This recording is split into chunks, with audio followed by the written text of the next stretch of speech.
آپ کو کتنا ہی غصہ آیا ہو، کبھی آپ نے اپنا گریبان پھاڑا ہے؟ آپ اگلے کا گریبان پکڑو گے اور تیری ایسی تیسی، اپنا نہیں پکڑو گے۔ تو اگر آپ اپنی بیوی کو بے عزت کر رہے ہیں تو آپ نے اپنا کرتا پھاڑ دیا ہے۔ کوئی آپ ضد چھوڑنے میں اور جھک جانے میں ساری کامیابیاں اور عزتیں چھپی ہوئی۔ مولانا ہمارے بچے ہم سے ڈرتے نہیں۔ میں نے کہا تو کیا تم ڈائن ہو جو تمہارے بچے تم سے ڈر؟ یہ بھی کوئی سوال ہے کہ ہمارے بچے ہم سے ڈرتے نہیں؟ ڈرانا نہیں ہے، قریب کرنا ہے۔ تو جھک جاؤ۔ آپ کہ بچہ جوان ہو تو ان کی پسند کا خیال ضرور کریں۔ مثلا بیٹا کہہ دیتا ہے کہ اماں میں نے یہاں شادی نہیں کرنی، یا بیٹی کہہ دیتی ہے اماں میں نے یہاں شادی نہیں کرنی، وہ اللہ کے واسطے ان کے اوپر زبردستی نہ کرو، جبر نہ کرو۔ یہ اللہ نے ان کو حق دیا ہے، لڑکی کو بھی لڑکے کو بھی اللہ نے حق دیا ہے کہ وہ انکار کر دے۔ اس کو لڑائی نہ بناؤ۔ اس کو عمر گزر گئی ان کے بھیانک انجام دیکھتے ہوئے، جہاں ماں باپ نے ٹھونس دیا لڑکی پر کہ ایتھے ہی کرنی ہے۔ میرے نبی کا فرمان ہے نیک دیکھو، نیک۔ میرے نبی نے اپنی ایک بیٹی اپنے گھرانے میں دی حضرت علی علیہ السلام کو، باقی تینوں بیٹیاں آپ نے اپنے خاندان سے باہر دی ہیں۔ تو آپ نے خود فرمایا علی کیسے آئے؟ وہ خاموش۔ پھر آپ نے فرمایا فاطمہ کے رشتے کے لیے آئے ہو؟ کہ جی ہاں۔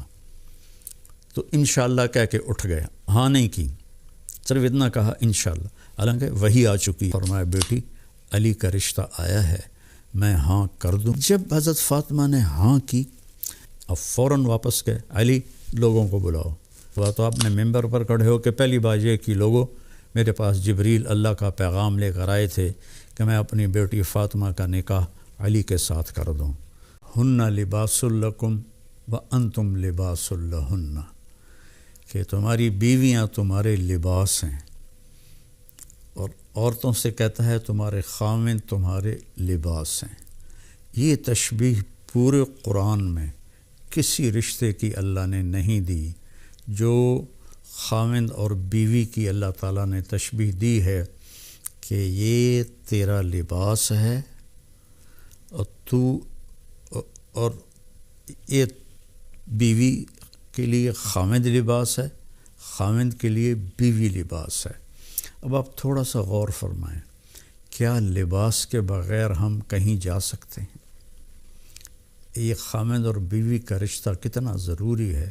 ہمارے ہاں تو ہندی معاشرہ ہے، کسی کی بیوی فوت ہو جائے تو اس کو لڑکی نہیں ملتی، اور کسی کا خاوند فوت ہو جائے تو اس سے خاوند نہیں ملتا، کوئی بیوہ ہو جائے، مطلقہ ہو جائے، اس کا کوئی رشتہ نہیں پوچھتا، ایک آدھ بچہ ہو تو وہ بیچاری اسی کے ساتھ ہی گزار دیتی ہے، اس کا کوئی رشتہ مانگنے بھی نہیں آتا۔ میں چاٹ گیا تھا، وہاں میں نے معاشرت دیکھی کہ 8 بچوں کی ماں کو بھی طلاق ہو جائے تو عدت کے بعد فوراً اس کی شادی ہو جاتی ہے، اور جو خامد ہوتا ہے وہ 8 بچوں کو سنبھال لیتا ہے۔ حالانکہ غریب ملک ہے بالکل، اور یہاں سب کچھ ہے، لیکن کہیں کبھی کسی بیوہ کی شادی ہو، اس کے ساتھ بچے ہو تو کہیں جی اسی بچہ نہیں لینا، اسی بچی نہیں لینی۔ اللہ کے واسطے یہ ہندی معاشرت چھوڑو، اپنے نبی والی معاشرت اپناؤ۔ پہلی شادی میرے نبی نے بیوہ عورت سے کی ہے، اور سب مطلقہ ہیں یا بیوہ ہیں، ایک کنواری حضرت عائشہ بس۔ تو لباس کے لیے کیا ہے، ہم کتنی احتیاط سے رکھتے ہیں، خاص طور پر عورتیں اپنے لباس کا کتنا خیال کرتی ہیں، کیسے وہ ایسے لٹکا کے رکھتی ہیں کہ اس کی کریز خراب نہ ہو۔ مرد اپنے لباس کا کیسے خیال کرتے ہیں کہ اس کو لٹکا کے رکھتے ہیں، کریز خراب نہ ہو، پھر جب پہن لیتے ہیں ایسے ویسے دیکھتے ہیں میں کیسا لگ رہا ہوں۔ تو آپ کو کتنا ہی غصہ آیا ہو، کبھی آپ نے اپنا گریبان پھاڑا ہے؟ آپ اگلے کا گریبان پکڑو گے اور تیری ایسی تیسی، اپنا نہیں پکڑو گے۔ تو اگر آپ اپنی بیوی کو بے عزت کر رہے ہیں تو آپ نے اپنا کرتا پھاڑ دیا ہے۔ کوئی آپ کو عقل مند کہے گا؟ آپ اتنی حفاظت کرتے ہیں کہ کھانا کھانے سے پہلے اوپر رومال بچھاتے ہیں، ہوٹلوں میں بھی ملتا ہے، اب گھروں میں بھی ہوتا ہے کہ تاکہ کھانے کے کوئی ذرات یا سالن کا کوئی قطرہ وہ کرتے پر پڑ نہ جائے، اتنی احتیاط کرتے ہیں۔ اتنی سی احتیاط آپ کر لیں اپنی بیوی کی اور بیوی اپنے خاوند کی کہ ایک دوسرے کو برداشت کر لیں۔ جو اللہ کی قسم کھا کے کہتا ہوں، ضد چھوڑنے میں اور جھک جانے میں ساری کامیابیاں اور عزتیں چھپی ہوئی ہیں۔ میرے ساتھ اللہ نے شہرت کا عجب معاملہ کیا تو مجھے بہت مسائل کا سامنا کرنا پڑا، تو اللہ تعالیٰ نے مجھے ان دو چیزوں کی توفیق عطا فرمائی۔ میں ضد کے آگے ہار مان جاتا تھا، پیچھے ہٹ جاتا تھا، اگلے کی پوری کر دیتا تھا، اور جتنا بھی میرے اوپر کچھ ہوا میں سر نیچے جھکا کے رکھا۔ میں نے کبھی جواب نہیں دیا، کبھی ترکی بترکی جواب نہیں دیا، کبھی ضد کو ضد سے نہیں توڑا، اپنی ضد کو توڑ دیا اور اپنے آپ کو نیچے جھکا لیا۔ تو میرے مالک نے میرے اوپر کتنا کرم کیا، میں کیسے بیان کروں کہ میرے قیامت تک زندگی لے کر آؤں اور سجدے میں پڑا رہوں تو میں اللہ کی اس نعمت کا شکر ادا نہیں کر سکتا۔ آج میں آپ سے مخاطب ہوں اور اللہ میری بات کو پوری دنیا میں پھیلا رہا ہے۔ اللہ کے واسطے ضد چھوڑ دے، اگلے کی ضد مان لیں، حتیٰ کہ بچہ بھی ضد کرے نا تو اس کی ضد مان لیں۔ مائیں اس کی پٹائی شروع کر دیتی ہیں، وہیں سے نفرت کے بیج آپ ان کے اندر بو دیتے ہیں۔ ایک جگہ میں تھا تو خواتین جمع تھی تو کہنے لگی مولانا ہمارے بچے ہم سے ڈرتے نہیں۔ میں نے کہا تو کیا تم ڈائن ہو جو تمہارے بچے تم سے ڈریں؟ تم ماں بنو، تم یہ سوال کرو کہ ہمارے بچے ہم سے پیار کریں، کیا کیا جائے؟ یہ بھی کوئی سوال ہے کہ ہمارے بچے ہم سے ڈرتے نہیں؟ ڈرانا نہیں ہے، قریب کرنا ہے۔ تو جھک جاؤ، آپ کا گھر آباد ہو جائے گا۔ اللہ کی قسم کھا کے کہتا ہوں آپ کے گھر میں خوشیاں رہیں گی۔ اگر آپ ضدوں پر رہیں گے تو پھر اپنے کپڑے پھاڑیں گے، تو اپنے کپڑے پھاڑنے والا یا پاگل ہوتا ہے یا بے عقل ہوتا ہے۔ تو ایک تو تشبیہ یہ ہے جس میں اللہ تعالیٰ نے ہمیں اتنا خوبصورت سمجھایا ہے کہ ہن لباس لکم وانتم لباس لہن۔ پھر اس سے ایک اور مطلب بھی نکلتا ہے، جب ہم چھوٹے تھے ہماری مائیں ہمیں جو کپڑے پہناتی تھیں وہ ہم پہن لیتے تھے۔ جب ہم بڑے ہوئے تو ہم اپنی پسند کا کپڑا خود لینے لگے اور خود یا خریدا یا منگوایا اپنی پسند کا۔ تو اس میں یہ اشارہ ہے کہ بچہ جوان ہو تو ان کی پسند کا خیال ضرور کریں، ان کی پسند کا خیال ضرور کریں، ان پر اپنی مرضی مسلط نہ کریں۔ وہ اگر خوشی سے مان رہے ہیں شکر ہے اللہ کا، لیکن مثلاً بیٹا کہہ دیتا ہے کہ اماں میں نے یہاں شادی نہیں کرنی، یا بیٹی کہہ دیتی ہے اماں میں نے یہاں شادی نہیں کرنی، وہ اللہ کے واسطے ان کے اوپر زبردستی نہ کرو، جبر نہ کرو۔ یہ اللہ نے ان کو حق دیا ہے، لڑکی کو بھی لڑکے کو بھی اللہ نے حق دیا ہے کہ وہ انکار کر دے۔ اس کو لڑائی نہ بناؤ، اس کو نافرمانی نہ سمجھو بچوں کی۔ یہ بچے اور بچی کا حق ہے، تو ماں باپ اس کی رعایت کریں، زبردستی کی شادیاں نہ کریں۔ بہت تباہی مچتی ہے، بہت تباہی مچتی ہے۔ عمر گزر گئی ان کے بھیانک انجام دیکھتے ہوئے، جہاں ماں باپ نے ٹھونس دیا لڑکی پر کہ ایتھے ہی کرنی ہے، یا بیٹے پر ٹھونس دیا ایتھے ہی کرنی ہے نہیں تو گھروں نکل جا۔ یہ اس قسم کی فضول باتیں، یا ہم نے تو بس ارائیوں میں کرنی ہے، ہم نے تو جٹوں میں کرنی ہے، ہم نے تو راجپوتوں میں کرنی ہے۔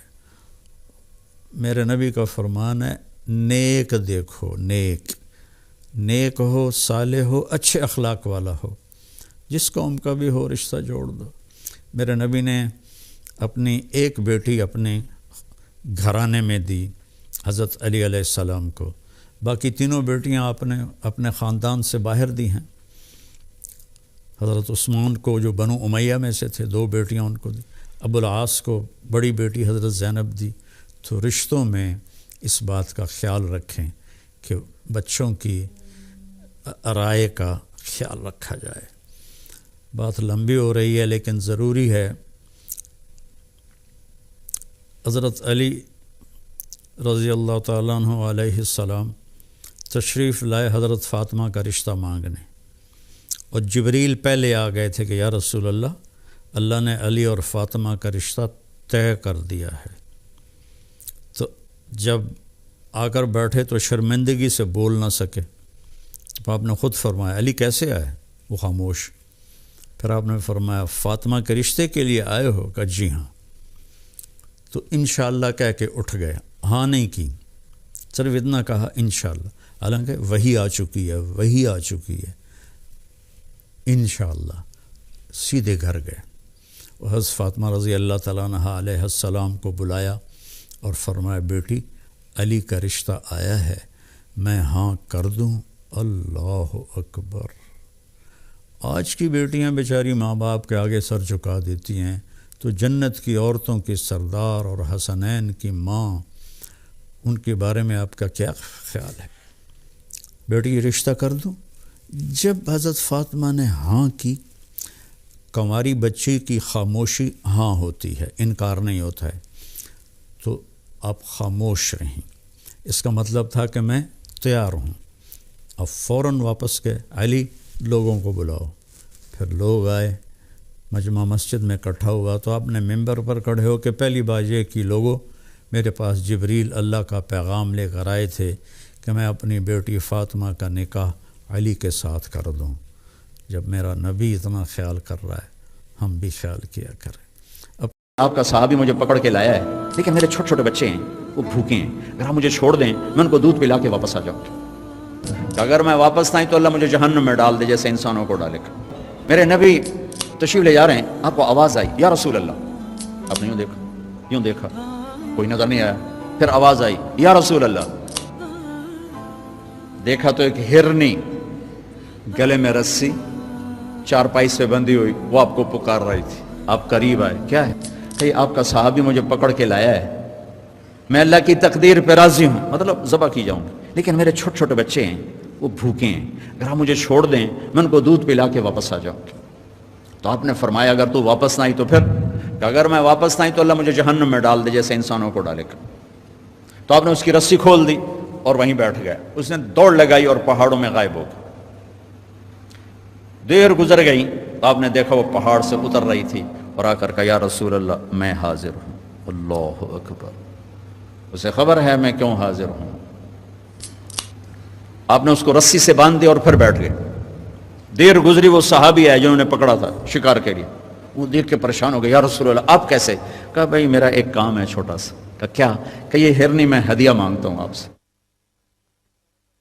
کہا یا رسول اللہ ہم تو جان قربان کرنے کے پیچھے پھر رہے ہیں، آپ ہرنی کہتے ہیں؟ کہ بس یہ دے دو، کہ لے لو. تو آپ نے اس کی رسی گردن سے نکالی، کہ الحق باہلک، جا اپنے بچوں کے پاس چلی جا، سچ نجات دیتا ہے، جھوٹ ہلاک کرتا.